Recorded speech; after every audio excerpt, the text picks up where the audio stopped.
Why do super teams fail? The Miami Big Three failed. They set out to win 10 championships, only won 2. The Boston Celtics Big Three failed. They set out to win numerous championships, only won 1 in 2008. And the Brooklyn Nets super team failed, with them hardly playing an entire season together. Why did these fail, but the Warriors shone so bright? In the 8 seasons from the 2014-15 seasons, the Warriors have won half of the championships available. They reached 6 NBA Finals. Bob Myers, Golden State Warriors general manager, successfully showed how to build an NBA dynasty. My name's LQ, and let's talk about it.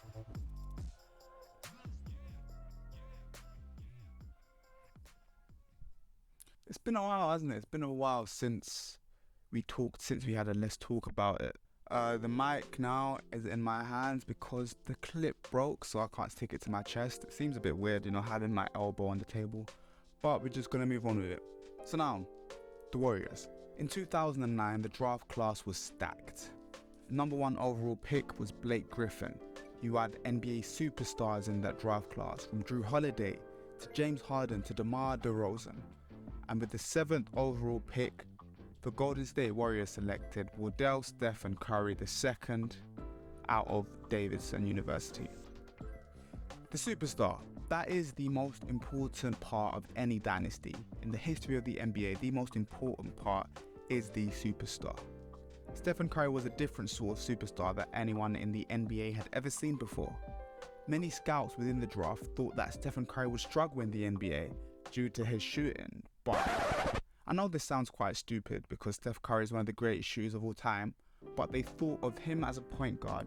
Being a great shooter would limit his playmaking ability and his ability to run the lead guard, the point guard position. And so they thought he'd get stuck in between playing shooting guard and a point guard role. However, with his shooting and his mixed playmaking ability, his hybrid abilities meant that he could fit into the system perfectly. He could play with most other players, and he could essentially build a system around him. Because for the Golden State Warriors, the system is Stephen Curry. Without Stephen Curry in that team is going nowhere. It makes him one of the greatest teammates in NBA history. And even though he's not as outspoken as other superstars, he's one of the greatest leaders in NBA history. See, the next step in building a dynasty is to have your complementary star. Might not necessarily be a superstar, but one that fits the system perfectly. And in 2011, with the 11th overall pick, the Golden State Warriors selected Klay Thompson. Now, we know Klay Thompson as part of the Splash Brothers, one of the best duos in NBA history with Steph Curry because of their shooting abilities, their ability to knock down threes, and we know Klay Thompson is a great spot-up shooter. But one key part of Klay Thompson's game that helps this Warriors team achieve so many championships throughout their dynasty is his ability to play defense. He's an amazing perimeter defense at his peak, making an all-defensive team, and he could hold his own within the paint as well. He's an amazing cutter as well. So his ability to play defense and cut with the ball makes him ridiculous for the Golden State Warriors and fits so well with Steph Curry's ability to play, make, and shoot and create his own shot. Next comes the aggressor. Every good dynasty has an aggressor. With the bad boy Pistons, they had Dennis Rodman. With the Chicago Bulls, they had Dennis Rodman again. Even with the Boston Celtics of the 1970s and before, we saw Bill Russell being able to play that key defensive role and do the dirty work. In 2012, the Golden State Warriors managed to snag a pick in the 2nd round, picking Draymond Green out of Michigan State University. Now we can talk about Klay Thompson being complementary to Draymond Green, and we can talk about their abilities to shoot. But Draymond Green offered something that Klay Thompson wasn't able to give Stephen Curry. He could pass the ball for a big man like none have before. We've seen amazing point forwards like Scottie Pippen and even LeBron James, but with Draymond Green, he wasn't looking for his own shot at all. There was no looking for his own shot. It was solely screen pass for Stephen Curry, an amazing screener, even some of them illegal screens, that allow Stephen Curry to get open looks. And with the best shooter of all time on your team, and one of the best screeners of all time on your team, it's quite hard to stop shots coming. Now, Draymond Green may be an amazing passer, but he is also one of the greatest defenders of all time as well. He gets overlooked quite a bit for his defense, because a lot of people say because he can't score, he isn't a Hall of Fame player, but his defense puts him far beyond many other Hall of Fame candidates as well. He's won a Defensive Player of the Year. He's a Defensive Player of the Year candidate every single year. And he's made multiple all-defensive teams. Draymond Green provides something to the Warriors that no other player in NBA history could provide. Bob Myers got that exactly right. So now you have your big three that you hope will change NBA history. But what is another key part of a dynasty? It's adaptation.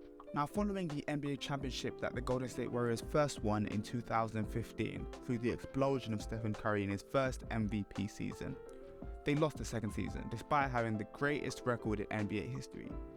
So what did they need? They needed a superstar player that could fit and just change the game being on the floor. So what did Bob Myers go out and do? He picked up one of the two best players in the NBA at that moment in Kevin Durant. There was an argument who was the better player between Kevin Durant and LeBron James. And while I will always say LeBron James is a better player than Kevin Durant, Kevin Durant fit that Warriors team so much more because Kevin Durant is a hooper at heart. He will go up and play basketball in any system with any play style. He will just play basketball. There's not a lot of players that can fit into any system, and Kevin Durant is one of them that can. So with that one key adaptation of adding Kevin Durant, a top 15 player in NBA history, to that team, they won 2 more championships on the bounce. And now, with 3 championships in 4 years, the Golden State Warriors looked unstoppable. But you can never look too far past a disaster occurring. Because in 2019, in the NBA Finals, Kevin Durant picked up a major injury and Klay Thompson picked up a major injury, meaning Stephen Curry will be triple teamed on every single play, causing the Golden State Warriors to fall to the Toronto Raptors. Now, making an NBA Finals is an achievement, of course, but the Golden State Warriors were looking for championship gold, and Bob Myers knew something had to change. And with the dynamic shifting between Draymond Green and Kevin Durant, it meant Kevin Durant should have won. Kevin Durant had to make his own team by himself, and Bob Myers recognized that. And so he moved forward by trading Kevin Durant for essentially D'Angelo Russell, coming off of an all-star season at the Brooklyn Nets. But D'Angelo Russell wasn't the key piece that Bob Myers acquired from this trade, because later on, halfway through the 1920 season, we saw him trade D'Angelo Russell at the trade deadline for Andrew Wiggins. Now, in the 2019-20 season, we saw half the season see Steph Curry out and Klay Thompson not be in the rotation the entire season due to his ACL injury. So the 1920 season gave them a chance to fit together and try to build more chemistry as a team. And in 2020-2021, they tried to make a push for a championship. Now, they didn't win it this season, but Klay Thompson was still out, and we saw Steph Curry showcase his scoring ability as he pushed through to win a scoring title over Bradley Beal. Yes, that did break my heart. And they lost in the play-in. They lost in the play-in to the Lake Show, with LeBron James hitting a clutch 3 over Stephen Curry. But moving forward, they went into the 2021-2022 season confident, as we heard Steph Curry say, "Just didn't go our way. I don't know how. Don't want to see us next year." In the 2021-2022 season, we saw the Warriors struggle slightly in the regular season, but we saw them have new pieces, bring a whole new dynamic and invigoration to the team. We saw Andrew Wiggins blossom. We saw Jordan Poole, who was a 2019 draft pick, and blossom into an amazing 6th man. We saw Klay Thompson come back and play some amazing and crucial performances in the playoffs. And we also saw key pieces like Gary Payton II come off the bench and play amazing defense. We saw players like Otto Porter Jr. knock down some amazing shots. We saw the hustle of Juan Toscano Anderson. And so in the playoffs, they beat the MVP in Nikola Jokic in the first round. They beat the hustle and bustle of the Memphis Grizzlies and an All-NBA performing Ja Morant in the second round.